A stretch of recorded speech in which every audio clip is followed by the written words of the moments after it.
Wanita Parubaya ini tewas dengan keadaan mengenaskan setelah tubuhnya tersangkut di kolong bus Transjakarta di jalur busway Kramat Raya Senen, Jakarta Pusat, Sabtu malam.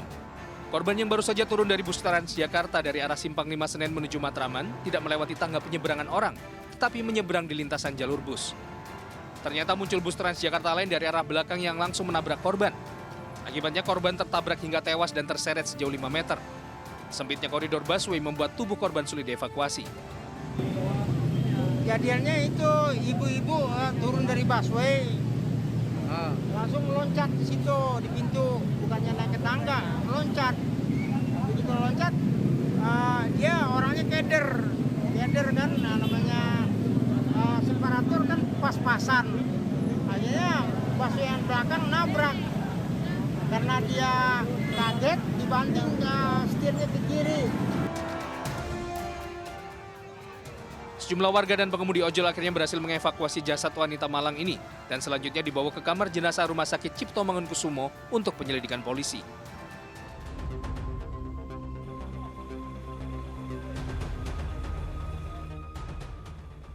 Sementara kecelakaan antara dua minibus terjadi di persimpangan Paku Buwono, Kebayoran Lama, Jakarta Selatan, Minggu dini hari.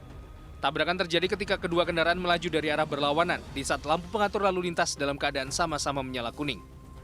Akibat tabrakan, kedua minibus rusak parah di bagian depan, sementara satu kendaraan sempat menabrak tembok rumah warga.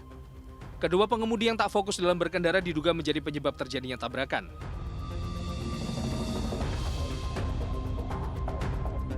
Posisikan lampu kuning semua, lampu hati-hati semua. Jadi saya hati-hati, cuman kilometer 20. Yang mobil yang satu tarik, jadi kena, nabrak saya. Saya lewat, dia lewat. Tapi memang lampunya itu kuning semua atau bagaimana, Bang? Kuning semua. Tapi yang mobil satunya lagi dalam kecepatan tinggi atau pelan dia? Kayaknya kecepatan tinggi. Soalnya saya lewat, dia tarik. Tidak ada korban jiwa dalam insiden ini, namun satu pengemudi mengalami luka pada bagian tangan dan wajah.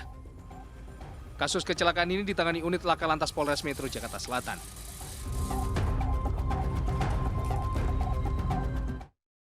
Sementara itu pemirsa, sebuah minibus yang ditumpangi satu keluarga terjun ke parit di tepi jalan Trans Kalimantan di Pulang Pisau, Kalimantan Tengah. 6 orang tewas termasuk sopir dan seorang balita.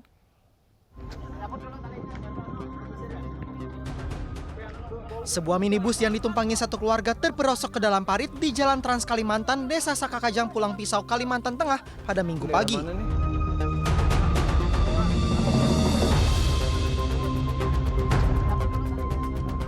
Enam orang tewas dalam peristiwa ini. Selain sopir dan 4 orang lainnya, terdapat seorang bocah yang turut menjadi korban kecelakaan tunggal ini.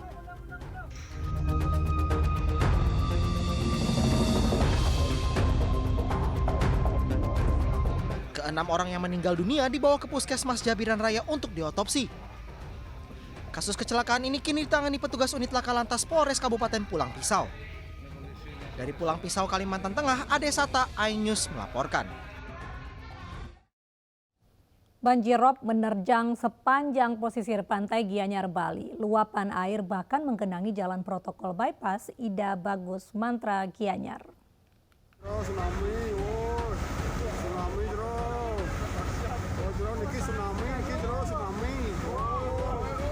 Gelombang tinggi memicu banjirop di sepanjang pesisir pantai kawasan Kabupaten Gianyar, Bali. Terjangan banjir meluap hingga kawasan Pantai Rangkan, Pantai Masceti, hingga Pantai Lebih Gianyar. Selain itu, banjir juga menggenangi jalan protokol Ida Bagus Mantra, yaitu jalan penghubung antara kabupaten di Bali. Jadi gelombang laut naik lagi, air laut naik menyebabkan rop di sepanjang pantai di Gianyar, dari mulai Pantai Siut, Lebih, Rangkan, Masceti. Jadi Balawista sudah kami siagakan dari BPBD Kabupaten Gianyar. Banjirop diperkirakan akan terjadi untuk beberapa hari ke depan dan warga diimbau agar waspada saat mengunjungi daerah pesisir.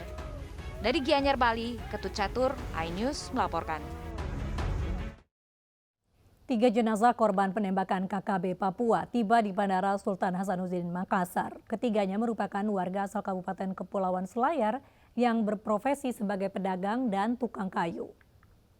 Keluarga tak kuasa menahan tangis saat 3 peti jenazah korban penembakan KKB tiba di Terminal Kargo Bandara Sultan Hasanuddin, Makassar. Jenazah mereka diterbangkan dari Bandara Moses Kilangin, Timika menggunakan pesawat komersil. Selain pihak keluarga, kedatangan jenazah juga dihadiri pihak Pemprov dan Pemkab Selayar.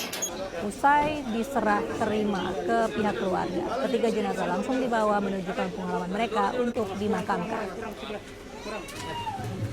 Setibanya di sini kami telah berkoordinasi dengan Bapak Gubernur Sulawesi Selatan karena ini ranah daripada pemerintah provinsi, makanya saya langsung tadi malam berkoordinasi dan mereka menyiapkan 3 ambulans untuk segera dibawa ke Selayar. Pemerintah daerah juga telah berkoordinasi dengan pihak ASDP, jadi mereka sementara.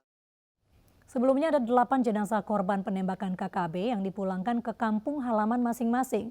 Sementara proses evakuasi pesawat Sam Air yang merupakan bagian rentetan penembakan KKB berlangsung dramatis melalui udara.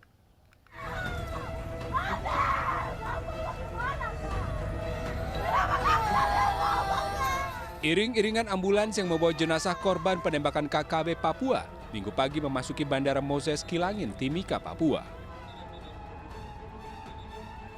Dengan penjagaan ketat aparat, 8 jenazah korban diterbangkan ke kampung halaman. Jenazah yang dipulangkan antara lain Daeng Maramli, Taufan Amir, dan Sirajuddin menuju Makassar untuk dibawa ke Kabupaten Selayar. Kemudian jenazah Julius Watu, Habertus Goti, dan Johannes Rangkas diterbangkan ke NTT. Selanjutnya, jenazah Yuda Guru Singa ke Medan, Sumatera Utara, dan jenazah Muhammad Ismail ke Palu, Sulawesi Tengah. Sedangkan 1 jenazah korban atas nama Alexander telah diserahkan ke pihak keluarga di Timika. Sementara pesawat Sam Air yang diberondong tembakan oleh KKB dievakuasi menuju Timika Rabu kemarin. Dengan penjagaan ketat aparat, pesawat dievakuasi dengan cara diangkat menggunakan helikopter Kamov dari distrik Kenyam menuju Timika. Di Timika, pesawat akan diinvestigasi secara internal oleh maskapai Sam Air sebelum diperbaiki.